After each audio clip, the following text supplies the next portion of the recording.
This is a Fox News alert. Minnesota Governor Tim Walz and Minneapolis Mayor Jacob Frey are under federal investigation by the Department of Justice for obstructing ICE operations. Deputy Attorney General Todd Blanche said this. When the governor or the mayor threaten our officers, when the mayor suggests that he's encouraging citizens to call 911 when they see ICE officers, that is very close to a federal crime. You cannot do that. If you impede the work we're doing, you better be worried, because we're coming after you. Both politicians have told federal agencies to leave their state immediately. They're refusing to turn over violent migrants, and they've incited their citizens to harass, impede, and assault federal law enforcement agents. The police department has given safe harbor to criminal aliens and dangerous agitators. Immigration police, they've been hit, kicked, spit on. Their vehicles have been looted. They've been attacked with projectiles and fireworks. Walz and Frey have created a hostage situation. Their citizens are waging guerrilla warfare with the federal government, and they're saying the violence will only stop once the federal government leaves their state. The federal government has every right to be in Minnesota. The reason they're in Minnesota in the first place is because it's a sanctuary for rapists, murderers, drug traffickers, not to mention $1 billion Somali fraud scheme. ICE is there to apprehend illegal aliens, and the Treasury Department, as well as Homeland and FBI, are all on the ground to investigate financial crimes. The federal government has sole power to enforce immigration law and has the right to enforce the law in every state in the country. Just like the Civil War, Democrats don't get to violently repel federal officials from their states. If Trump tolerates this, you'll see a confederacy of sanctuary states festering with fraud and foreign nationals. It'll suck the Treasury dry and create a no man's land for foreign crime syndicates. Minnesota is not its own country. Foreigners don't get to live there, commit violent crime, and steal billions from taxpayers. And they certainly don't get to fly the stolen cash overseas to Somalia. What's going on in Minneapolis to date is completely unacceptable and is bordering on insurrection. The president's considering treating it this way and sending in the Guard. The Insurrection Act, which has been used by 48% of the presidents as of this moment, the Insurrection Act also, if you look at it, I believe it was Bush, the elder Bush, he used it, I think, 28 times. It's been used a lot. And if violent attacks against immigration police don't stop, the president has three options. One, send in ICE reinforcements. Two, invoke the Insurrection Act and achieve law and order through overwhelming force. Or surrender to Tim Walz and pull ICE out of Minnesota. The Democrats believe they can get Trump to pull out. They think they're getting traction on the mass deportation issue. They think they're driving Trump's numbers down, and they're firing up the base, and they're even fundraising off this. They think they're winning over women and Hispanics, and that the president's getting skittish over the images on television. Kamala Harris is now campaigning on Renee Good's grave. When the federal government rips people out of their car, out of their home, out of their church, when families are separated and a mother of 3 is shot and killed by an ICE agent in Minneapolis, people are sick and tired of being sick and tired. Mama's got a lot of nerve. There was an invasion on her watch, and she's angry at how Trump's getting them out, while her voters are circling the wagons around the invaders.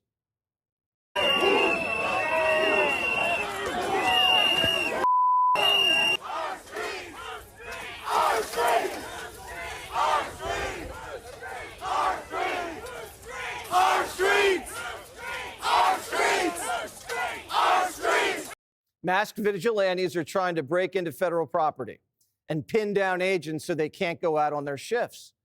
And when agents do go out, their vehicles are under attack.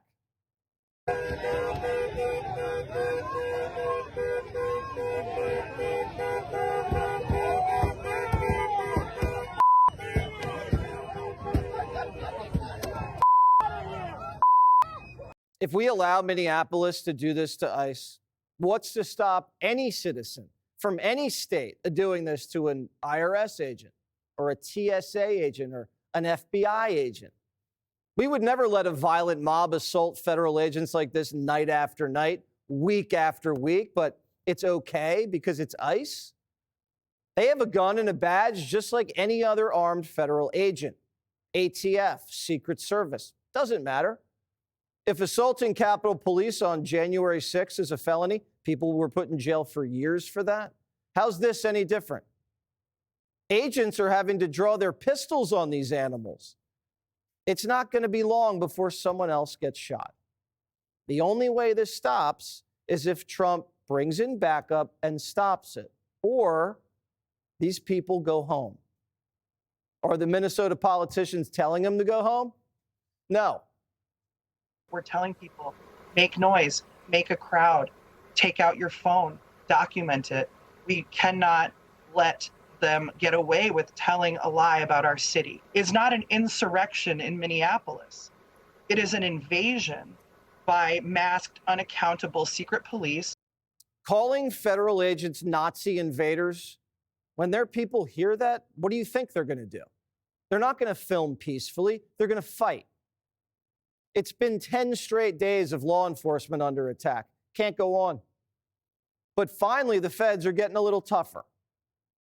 U.S. Customs and Border Protection Police arresting a protester, seems to be a person who was outside this building. We just witnessed them arresting another person moments ago. This, I will say, is the most forceful that I've seen the federal forces be with protesters. There seem to be 1, 2, 3, 4, 5, at least 5 agents on top of this person. Every time you obstruct a federal operation, you're committing a crime. So the Fed should start making arrests and not wait for what comes next. This isn't just the mommy minivan militia anymore. The thugs are out. They arrested a member of the Latin Kings yesterday for stealing weapons from a federal vehicle and seizing sensitive documents. Mayor Fry says the violence will continue until ICE retreats. Order would be restored, and I will make this prediction, if those federal agents left. As soon as they leave, we will have peace, we will have safety, and order will be restored. This is like saying, I'm going to keep punching you in the face until you leave. They framed ICE as the cause of the violence, not MS-13, not Tren de Agua, or their street soldiers throwing rocks at cars. They want to deport ICE and give amnesty to the bad hombres. This is about an aggressive and violent weapon that has turned deadly, a deadly weapon called ICE. ICE has been aggressive? ICE has shown enormous restraint. They've been abused for almost 2 weeks. Cars have been driven at them, bottle rockets shot in their face. Their hotel at night's been surrounded, and they can't even go to dinner without getting death threats. You know who the Democrats are defending? Somalis convicted of murder. These guys, stone cold killers. These are who Democrats are trying to keep in your neighborhoods. But Omar says ICE is making Minnesota worse than Somalia. Those of us who escaped places like that, the one place where we thought we would never experience this is the U.S. states. I am ashamed, and we must do everything that we can to bring back the America we all escaped into. No, if this was Somalia, warlords would be beheading mommies with machetes. Omar should be grateful America handles rioters this gently. If they catch you stealing millions of dollars in Somalia, you don't get a trial. You don't get due process. You definitely don't get a lawyer. They cut you down and they throw your body in the desert. Millions of third world immigrants invaded this country, and American citizens didn't assault them. We're civilized. We voted for a president to legally remove them, and that's what's happening. Now, part of that process is determining who came here illegally, who's asking to see ID. Now, apparently, this is reprehensible. You've previously called the ICE operation in Minneapolis, your city, an invasion. How is rhetoric like that de-escalating the tensions? I think it's important for folks that don't live in Minneapolis, that don't live in the state, to understand what is happening in their city. It is not normal for people to be questioned about their citizenship status as they are waiting in a bus stop. Well, we wouldn't have to ask for ID if 10 million migrants hadn't poured in. And so what? I get pulled over. They ask for my ID. I check my bags into a flight. They ask for my ID. I buy beer. They ask for my ID, or they used to. You think Barack Obama's ICE agents didn't ask for ID? How'd they do it? Exactly. Crockett thinks Jose at a bus stop is like Anne Frank hiding in the attic. When we look at other places, say places that did things like, go door to door, looking for people, as they had to hide out, say in an attic, does that sound familiar to anybody? So illegal alien gang members are like the Jews? I don't think we want to go down that road. But they don't stop. The new hoax is that ICE is hiring Nazis. They are recruiting them using Nazi, white supremacist propaganda, hinting to that. And then people see that. People who don't recognize it as Nazi or white supremacist, maybe they just join anyway. But the ones who do recognize it see it as a hint. Click here to subscribe to the Fox News YouTube page to catch our hottest interviews and most compelling analysis. You won't get it anywhere else.